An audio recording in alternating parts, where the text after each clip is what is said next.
Okay. Let me get my pen out. Okay, so these are the runes you got. Okay, that's fine. So you don't really need the mana on Vayne, so that's good. And then secondary double healing is always kind of good. Now cut down, you would cut down, who are you playing into? Who's the enemy team? Let's have a quick look on OB.GG. So the enemy team, so this one where you have a Blitzcrank. So the enemy is all really, really squishy. So cut down doesn't do as much for you here, because cut down does more damage on heroes at higher HP. Now the only one that's going to really have any chance of having significantly higher HP is going to be Tryndamere. Now, one of the reasons why Ezreal is actually quite a hard matchup for you too is because if like your goal as Vayne is not to kind of pop off in laning phase, obviously at level 6 you can, but with Vayne you kind of just want to scale for late. Now, Ezreal's common build right now, or one of his most common items that he actually picks up, is a Frozen Heart. Now, Frozen Heart is one of the few items in the game that actually count as Vayne, because it doesn't matter if you hit them or not, like with something like Randuin's. It just permanently procs, which is really, really bad for you. Okay, so here we give him a very, very hard leash. Again, did I go over leash timers with you before? Yeah. Yeah, so 3-9 is like a very heavy leash. So that's kind of like the maximum point possible, but by doing that as well, you kind of end up in a position where it's very kind of difficult for you to have any control over the lane. And even here, like this is... Okay, you got all three, which is nice.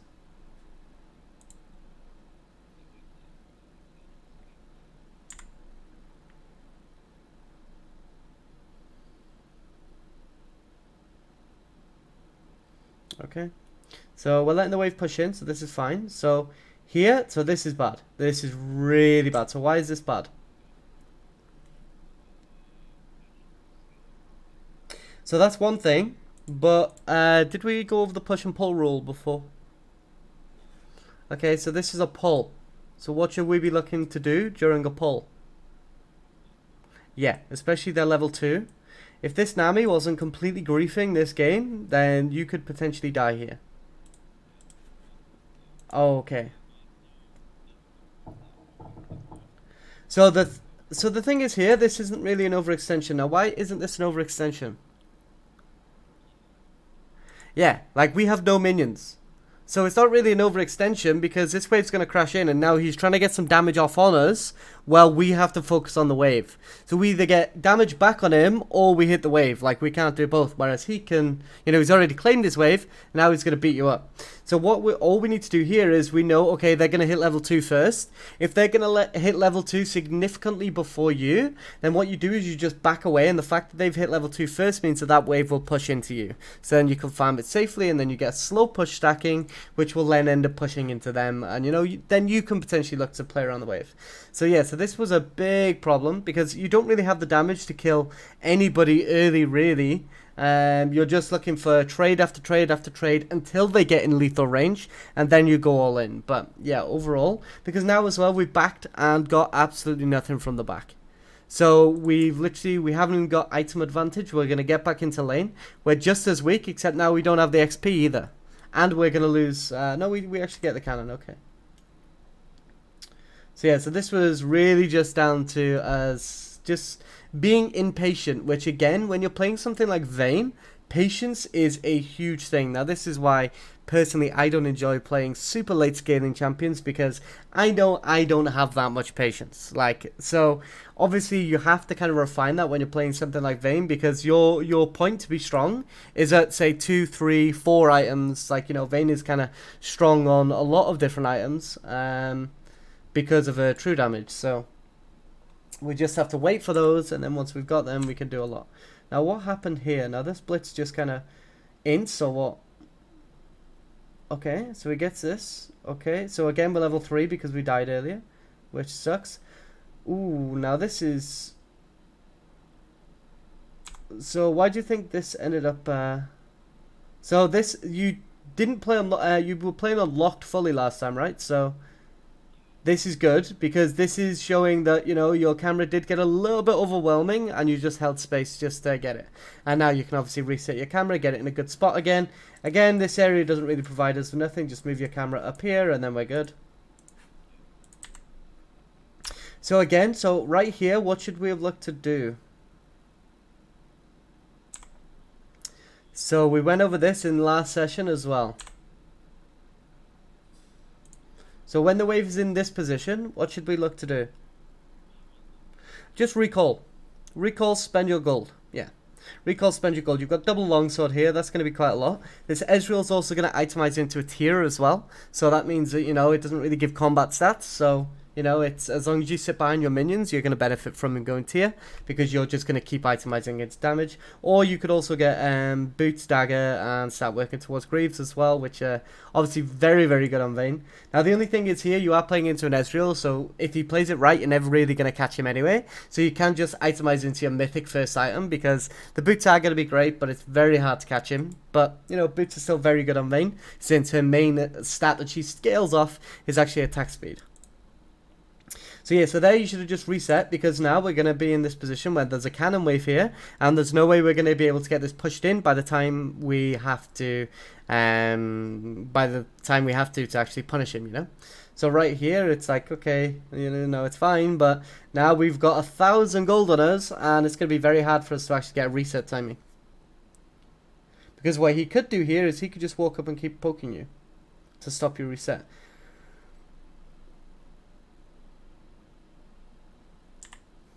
Okay, so again, if we're going to stay in lane this long, we cannot fight. The last thing we can do is fight.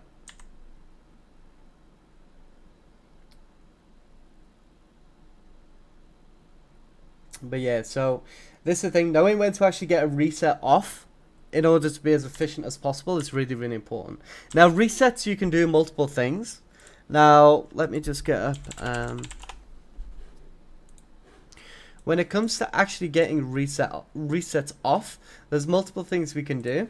Obviously, if we've just cleared a wave and it's reset and it's here, this is a time where we can just recall because that wave is frozen in the middle. In theory, it's reset, but, you know, reset is just a frozen wave in the middle. Now, another thing you can do is obviously you can hold the wave here on either a freeze, which is the best, or a slow push.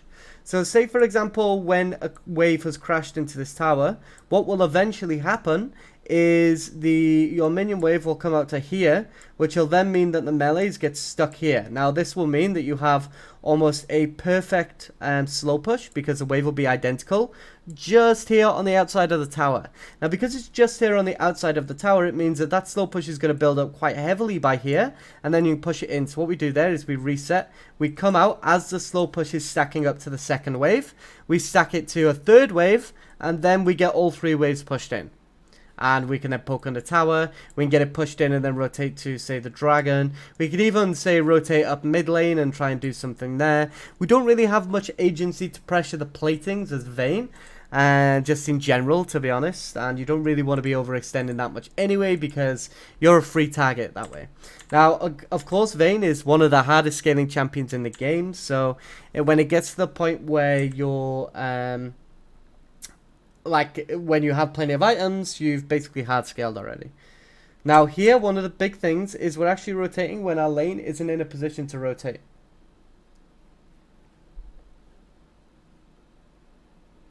So what we should have done here is let them go do whatever they want. We push the wave out and then we look to move.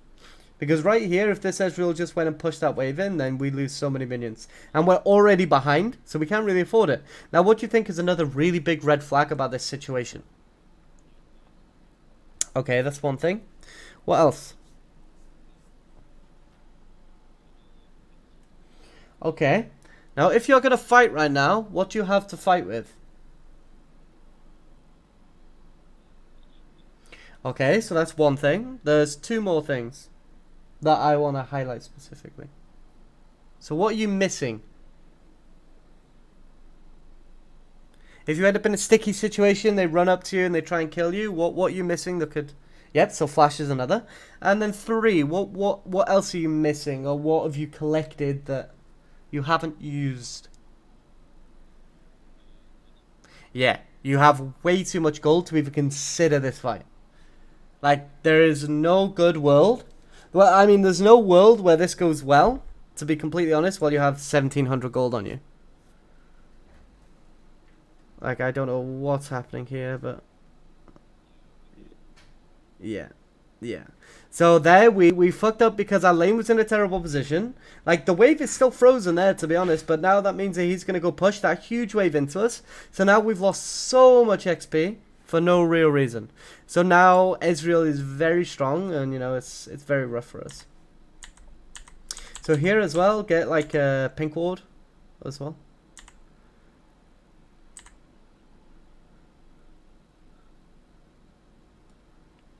Okay. Okay. Nice. And a second. Okay, so they actually messed it up enough that you managed to save this. So this is good. This is good. Shows the boots are broken. Obviously, the other benefit to getting tier 2 boots first is the fact that you'll stick to them very easy. Now, one thing that you'll actually notice when you're playing any sort of champion is, let's say, for example, Blitz is the enemy right now. Oh, actually, let's use the Nami here. And this is us. Now, what happens if we walk up and input an auto attack command in this Nami here? What will happen? Huh? Yeah, so that's one thing. Yeah, your face will target it. Now, what else will happen when you actually have the action of the auto attack? What actually happens as you do it? Yeah, so your who's champion? Yours or theirs? So it will, but kind of the opposite. You're kind of on the right tracks of what it comes, but it's kind of the opposite. When you put in an auto attack command, your champion stands still momentarily until they finish that animation, and then they keep chasing. Now the problem with that is if you're an auto attack based champion, it's more important on like melees, but this is also very important for things like Vayne. Now, obviously, you do have your passive to catch them as well, but boots make that even more oppressive. So when you actually spend the time to get that auto attack out, you end up with this brief moment where you stand still, which sometimes allows them to cover enough distance that you can't get a second auto attack in if, say, you've already used your Q. So getting these tier 2 boots allows you to just stick to them very easy. And even though you're putting in an auto attack animation, the amount of movement speed that you get out of those boots means that it doesn't really matter. So that's a really, really important thing to tier boots. They're just so good. And again, attack speed. They're very cheap and they give a lot of attack speed. Now, this Lee is interesting. This is very good though, because I remember one of the things that we mentioned last session was that you were holding onto your ultimate until last minute and then you were using it. So here, you did use a tumble before you ulted, but it was still okay. So ult then tumble for the invis, but it was still okay. And now you end up getting the kill off it. Shame we couldn't save him, but that's completely fine. So we have to get this crashed, obviously, because it won't come back into us because there's more minions here, so we have to get it crashed. This is kind of a bit rough, but we do have double buffs. And, I mean, Ezreal... Okay, that's fine. We can just get this reset off. We can deal with the wave when we come back and, you know, fix it. Oh, you were just looking at Brand. I thought you were mid for a second then. Okay, so here he goes again. Okay, Blitz landed another hook. Okay, so this is a very, very common thing, actually. So, whenever you choose a target... Now, first up, obviously, Blitz should have targeted Ezreal. Obviously, if the Ezreal's good, he'll wait for the Blitz's Q to actually land, and then he'll use E to cover distance anyway. And then what happens is he will go, even though Blitzcrank's pulled, and it's useless. This is why... Yeah, this is why it's a very hard losing matchup for you, because Ezreal also has more range than you, so he can poke you out as well. Now, he actually gets a Nami here, which is good. Now, the thing we do is we kind of get a little bit greedy in the fact that we're like, okay, well, Nami's 100% dead off this auto attack, so I'll then just focus. As I actually noticed this is the new skin as well. It's actually really nice. So then we're like, okay, we're going to focus Ezreal, but the problem with that is we get greedy and we don't kill the Nami off. So then we, you know, end up really messing up. And we're not taking into consideration the cooldown of their summoners. So if we haven't seen Ezreal use his heal anytime soon, we have to assume that he's got it. So we keep like railing on the Nami until she's dead because he will heal her. And then this, so this is fine. But here, so what do you think is something that you want to look to do now that the Nami's dead and you're in control? Ward's not too bad. So one thing you actually want to look to do here is not put these random autos. So right here, this wave is in a fairly good spot for you, right? And then Nami's dead. So it's like, what we're doing now is we're basically packaging up these minions in a nice little box with a little ribbon on. And we're basically just pushing them into him. We're just saying, here you go, here's a gift of all these minions for no good reason. Now what we could do instead is we could just last hit these minions, and then as soon as he walks up, we can kind of walk up to him aggressively, predict when he's going to throw his Q to the side of it, and then run him down. Like, especially considering our passive will allow us to keep close to him, and I don't think he's got tier 2 boots like us, so even if he does E, I think we can still catch him in this situation. Or you just hold this for 25 seconds. It's going to take Nami maybe 20 seconds to get into lane anyway. So that's basically a time where you can basically just, as soon as your ult comes up, because she's dead for 7. So, you know, you're going to have maybe 17 seconds. So that's, say, 3-second window where Nami's still maybe here. This is when we just engage on Ezreal and kill him with that ult.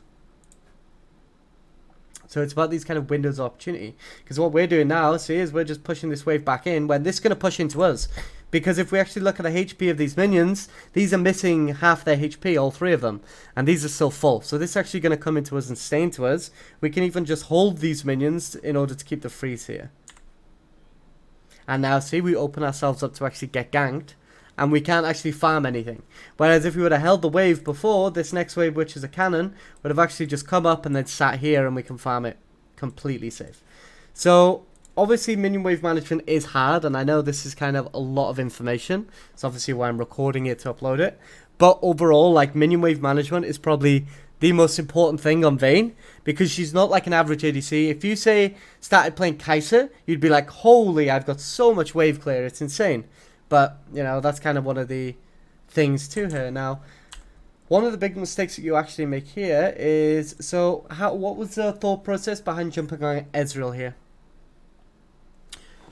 What were you thinking? Okay, so Blitz has no Q, so that's something to take into consideration. Also, what have we just seen bot lane recently? Exactly. So we know that even if we do go out or all out on him right now, it's going to be a potential for a 2v3. Now this can be beneficial sometimes if we can easily 2v3, but in this situation we can't yet. Not until at least Kraken Slayer, and then maybe. Now, so one of the biggest things that we want to be looking to do here is just claim this farm under the wave. This wave under the tower, should I say. Because right now you're about to lose this cannon. See? That's 70 gold gone for no good reason. Just because we went aggressive at the wrong times. So again, like when we said with the push and pull rule, your time to be aggressive is during that push. Unless you see the jungler there, and then you're kind of doomed. But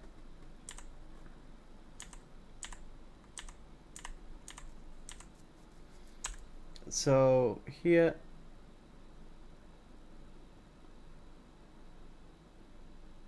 So to be honest, at this point, so why do we reset here?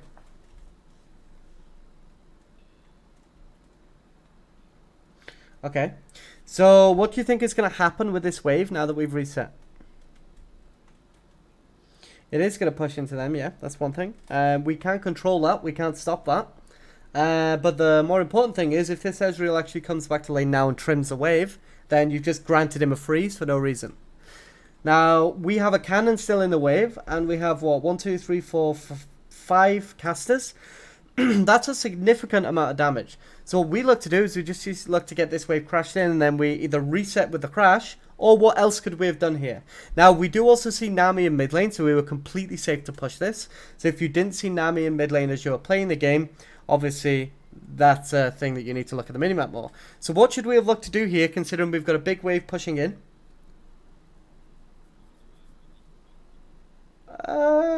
So push the wave in is the correct first thing.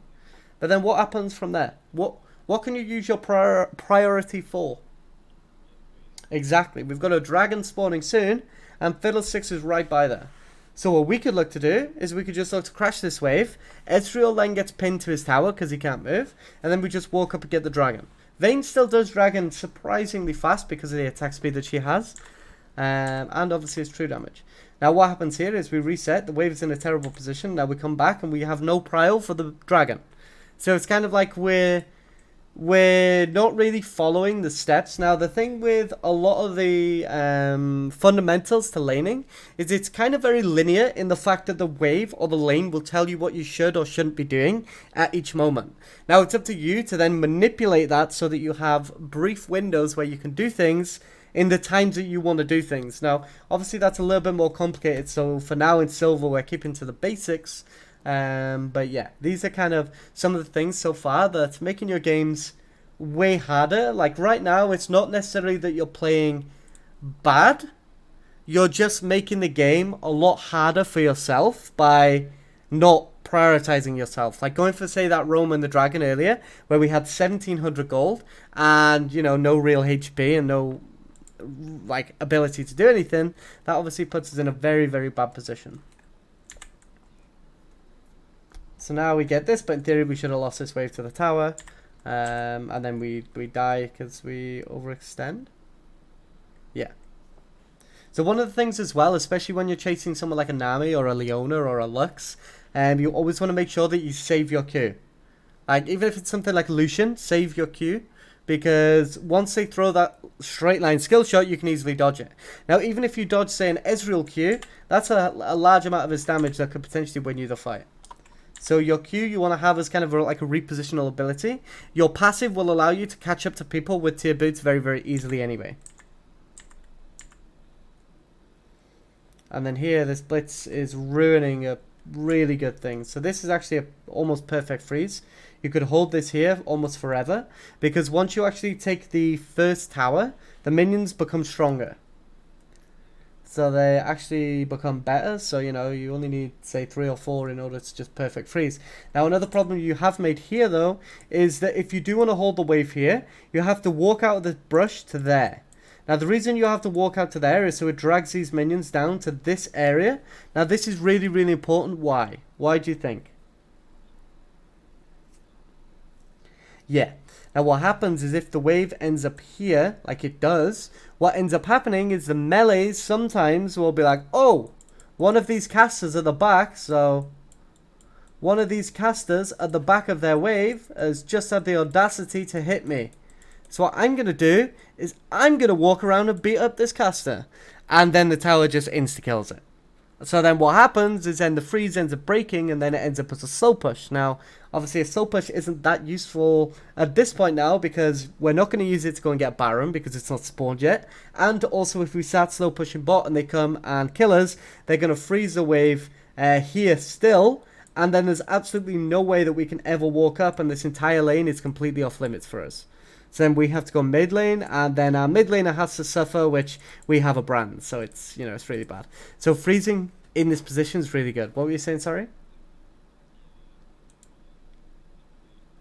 It's okay. Like, again, don't take this as a, you know, we're just going over all the bad things. Like, if I don't mention that something is bad, then it means that it's good or good enough, you know? It's just I prefer to focus on everything that you can improve on rather than stuff that you already know, you know? So yeah, see this these minions, they're just by this. Now we might get a troll minion soon. We'll see. Oh no, he didn't troll. Okay. Oh yeah, see? Did you see that? It just randomly walked to that one. So if we watch again, we'll see that it just randomly, for no reason whatsoever, just went, oh, this is attacking me, I'm gonna move. It's like, so it's because this isn't actually attacking it. It will attack anything that's been aggressive towards it. Obviously, you can use this to your advantage sometimes. Say, for example, if we are playing in mid lane, what we can actually do in some matchups, say if it's a matchup where we want to get a slow push, what we could do, we can do this at bottom as well. What we can actually do is put ourselves in a position where we can go and, say, hit them early, get one of the casters or the melees and drag it back. Basically, you can get it to your tower. And then once you get it back there, they all of a sudden have one less minion, you have one more, and then you can slow push it in that way, and that's one of the ways you can get pressure. Now, obviously, again, that's a bit complex, and there's so many different situations where it'll apply or not, so we'll kind of leave it for now, but we'll just cover this. Yeah, so Okay, so what do you think the problem is here? The main problem? We're equal on levels. We do have a little bit less HP, but that's not huge. So the minions aren't really going to do too much, but yeah, they do quite a lot. Now, there's a lot of different issues that we actually have with this situation. Now, the first one is, again, we tumble into him. So, we tumble into him, which, you know, like, we need to use that to dodge a Q. Now, secondly, look at our gold value again. We have 1200 gold in our pouch right now, and the Ezreal is very fed. Now, you've also got to take into consideration, not only did he get first tower, I'm fairly certain, he also got 5 plates. So that's a fat 1k gold from all of that. So he's going to be, you know, he shared that gold, so he's going to be 500 to 1000 gold in advantage minimum. If we actually have a look at his items, we can see that before that fight, he's got a full mythic finished with his tier and his boots. We have boots and we do have a mythic, but look at the items right now. They're very close in terms of what we actually have. We both have one item, boots, and then parts towards another item. Now, if anything, you were actually somewhat stronger at this point if you'd have beat the back. If you'd have just reset, we would have been very, very strong. But because we don't, now we end up in a position where... Also, here, we went with the cloak. I think probably... Actually, the cloak was fine. It was okay. My bad. Oh, So here we kind of try fighting again. We take a ton of poke. Now, right here, this is where we have to either be very good mechanically in order to dodge all this, or...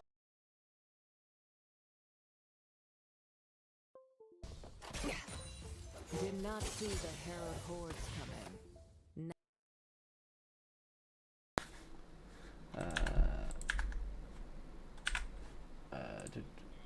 Can you hear me? Yeah? Okay, sorry about that. I don't know. It kind of went all over the place. So... Okay. Right then, so let's get back into it. For some reason I've got some like powerful on my PC where it keeps dying. But... Right, so let's have a look here. So, again, we didn't really dodge anywhere near enough, which is obviously problem number 1.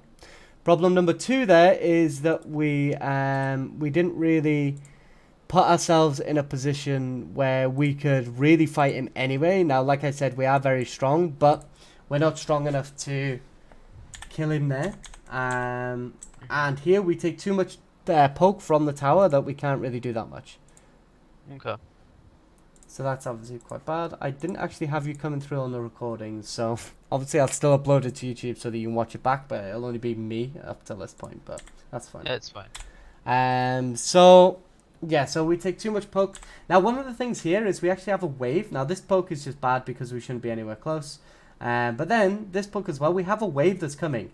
So all you need to do is step back to where that minion was originally, here, and just stand behind this, and then just follow the minion into battle. And then this will just soak up all the damage from Ezreal. And this is the reason why Ezreal is actually such a hard champion, because unless he then starts using his WE aggressively to jump into you, if you just sit behind the minion to dodge all his poke, the game is very difficult for him. Yeah. Unless he's a good Ezreal, which, without being offensive, probably wouldn't have happened, won't be a thing in these Elos. So, again, here we're in a position where we don't need to hard push this wave. Again, we're looking to get to that second item before we can do anything. Again, just freeze the wave. Like, we're safe, we farm safe, we get gold, we get a second item, we can then impact the rest of the map. Until we get that second item, it's very, very difficult for us to do much. And yeah, so here again, see how we move to the dragon? What's the mistake here? Don't have Fryo. Yeah, the bot wave, you're just losing gold and XP, which for an Ezreal, he could afford to because he's very strong. Whereas for you, you cannot afford to because you're behind. Now, if you get a second item, then you're not actually going to be that behind. Now here, I swear, we just died with both summoners available. Yeah. So here, we walk back in towards an unwarded brush, which we can't really do. And then, oh my god, that just popped us. So yeah, there, like, I mean, we should have used Flash. Obviously, that was a large amount of unexpected damage, I'm not going to lie, but we should have just used Flash to get away. Lee Sin and Echo are huge, and I think Lee Sin actually kicked us there. So another thing as Yeah. well, when you die instantly like that, just get into the habit of opening up your death recap. Just see exactly what killed you, because then Okay. that'll also tell you, like, what kind of resistances do you need, stuff like that, you know. Mhm. So here they get the inhib, but it's not the end of the world. It now means you can just farm mid for free. So we come and we get this wave. Okay, great. So now it's going to be our responsibility, considering we do max HP true damage, in order to just clear off the super minions, which we can do. You know, we're not the best at doing it, but we're not the worst, you know. Mhm. Okay. Nice. Okay, nice shutdown. Good.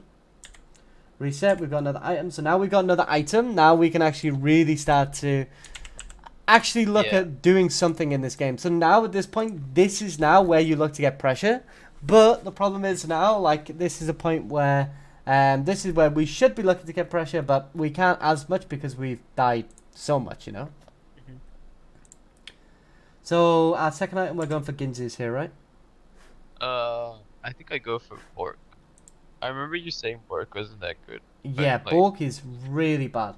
Because the thing with Bork, the items like that, Bork, Bloodthirster can be okay because of the overheal and Vayne is very good. But the things with stuff like Bork is it's like, if you want an attack speed item, then just go a pure attack speed item and rely on the healing that you've got in your runes. If you want a lifesteal item, then go something like Bork instead, which gives you, Bloodthirster instead, which gives you more healing and gives you a little bit of crit as well, which is really nice. And BT is also an item where you have to be either at 3 items already or snowballing quite hard in order to build, because it's quite expensive. You need 1300 gold for one of its components, which can be a little bit hard sometimes. But yeah, Blade of the Ruin King is really just not that bad. Even if we look at the not that good, should I say. Even if we look at the cost analysis, obviously it gives us a decent amount of AD. 40 is not bad. Gives us attack speed, okay, great. 10% lifesteal, it's not amazing. We've got kind of like a Bloodthirster here, which gives double the lifesteal anyway. So if we're building it as a lifesteal item, then great. We've got enough attack speed anyway out of our PD, Kraken, and then we should probably get Ginzus anyway. So we've got plenty of attack speed. And then on top, you know, Ginzus does make Bork better, but in theory, it's not that great. The base stats 86.2%, so that means that here it only becomes gold efficient, which is 100% if you're doing 32 damage on hit. So obviously, if it's 320 higher for melee or 533 higher for range, this will happen the majority of the games. So majority of the games it will be gold effective, but it's just an item where, you know, there's just better things that you can get instead, especially on champions like Vayne. So yeah, I would probably just avoid this. It's really not that great. And I mean, it is quite costly as well. 3,200 gold is quite a lot of gold for an item too. So, you know, it's probably not the best to go for. So, okay, we've got a team fight. Let's see how this starts. So again, they're pushing the waves in. Fiddles gets a good ult though. Okay, this is nice. So, okay, so this is, obviously I knew this was going to come. This is kind of where we start optimizing your camera control. So what do you think you should have done with your camera right now in this moment? Yeah. So even if you're not on the screen anymore, your camera should be cut off, say here. Because if Fiddles is going in, if we're going to commit, then we should just move our camera straight up and then it's ready. Because then, you know, if the camera stops here and we're here, it doesn't matter. We'll see ourselves walk into this position, right? And even if you're, say, right-clicking him and you're off the camera, it doesn't really matter. It will look a bit weird, but, you know.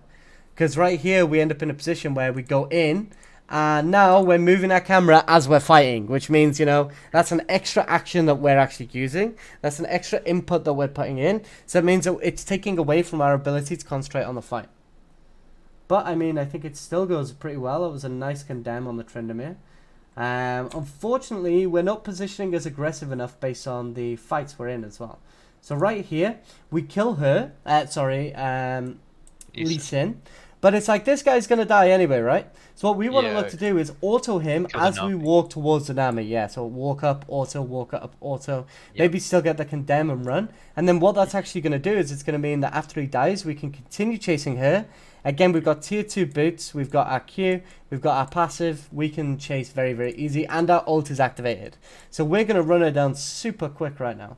But we just tunnel vision entirely on the trend, and now she just gets away. So, you know, this was a moment we could have maximized what we were doing, and now we try and chase her, she's long gone. And, you know, to be honest, we still get pretty close to her too.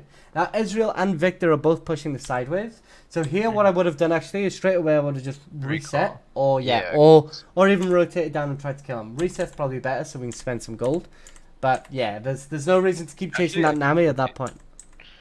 Huh? What was that, sorry? Rotate down. Yeah. So, yeah, we do just walk down, which is okay. We get this kill.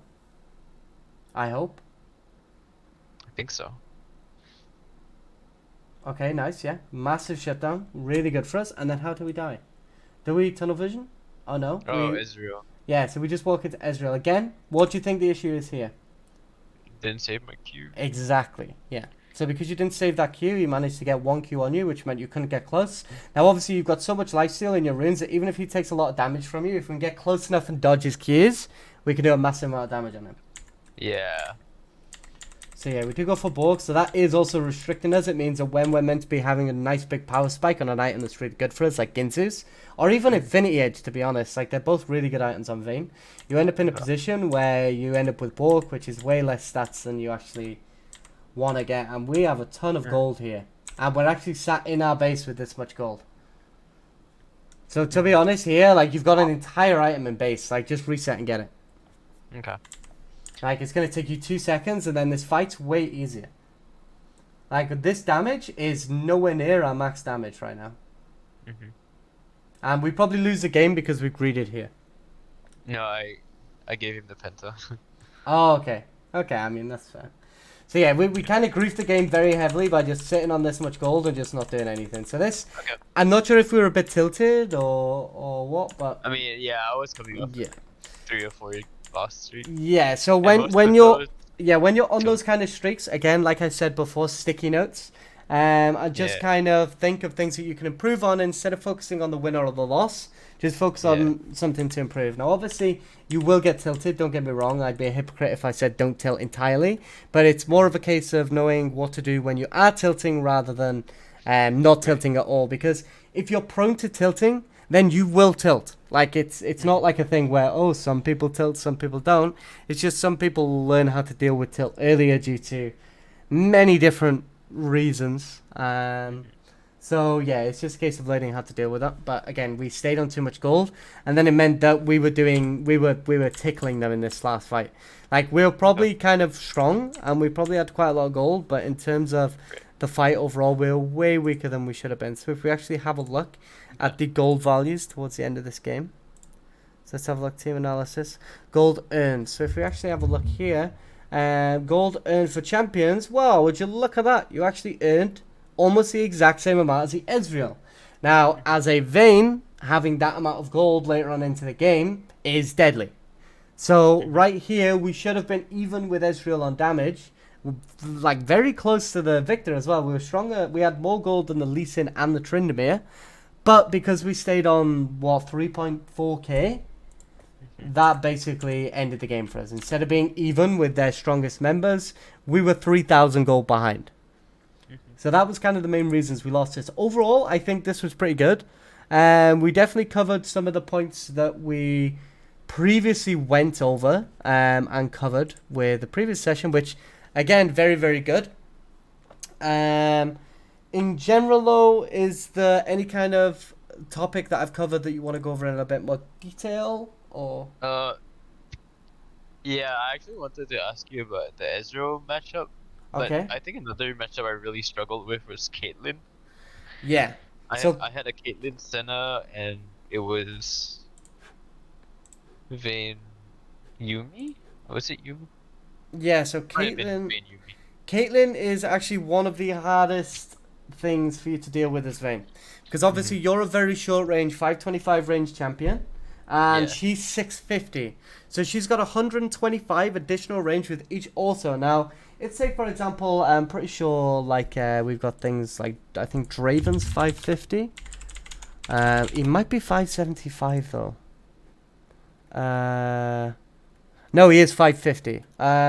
So in terms of, if say we're playing Vayne into Draven, obviously he does have a Yeah. bit of a movement speed buff with his W, which is, we're going to disregard that. Now, that's only a 25 range, which means, if he walks up to hit us, the amount of time that he's going to pause to get his auto attack out, like we previously said with the boots, that's actually going to give us time that we can get in range to send another auto attack back to him. Now, the thing with Caitlyn is if she auto attacks you from max range, unless you tumble into her and she doesn't move, you're never actually going to be able to get in range to auto attack her. So one of the things that you want to do in that Caitlyn matchup is allow her to push in as much as possible, and you just have to wait for your jungler to come and help you out. Now, if you get to like level 6 and you've got a Lulu, obviously you can catch up to her because you have that massive amount of movement speed from your boots and your R that you can keep up with her. And obviously she has a net, but you have your Q to sidestep a net, which is really good. So in those situations, that's kind of what you look to do.